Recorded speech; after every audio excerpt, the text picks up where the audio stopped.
જય શ્રી કૃષ્ણ, જય દ્વારકાધીશ મિત્રો. આજે આપણે અધ્યાય 16નો 5મો શ્લોક સમજીશું. દેવી સંપદ્વી મોક્ષાય નિબંધાયાશુરી મતા મા સૃચ સંપદમ દેવી મભિજાતોષી પાંડવ.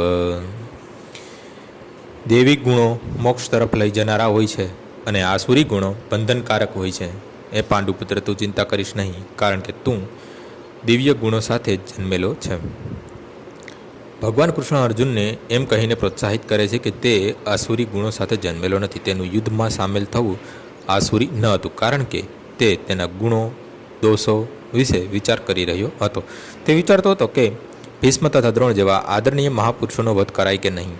એટલે કે તે ક્રોધ, મિથ્યાભિમાન કે નિષ્ઠુતાના પ્રભાવ હેઠળ વર્તન કરતો ન હતો અને તેથી તે આસુરી ગુણોવાળો ન હતો. ક્ષત્રિયો માટે શત્રુ પર બાણવૃષ્ટિ કરવી દિવ્ય ગણાય છે અને આવા કર્તવ્યથી વિમુખ થવું આસુરી હોય છે. માટે અર્જુને શોક કરવાનું કોઈ કારણ હતું નહીં. જે મનુષ્ય જીવનના વિભિન્ન આશ્રમોના નીતિ નિયમોનું પાલન કરે છે તે દિવ્ય પદે સ્થિત હોય છે. આજનો શ્લોક અહીં પૂર્ણ થાય છે. આવતીકાલે ફરીથી સવારે 6 વાગ્યે મળીશું. જય શ્રી કૃષ્ણ.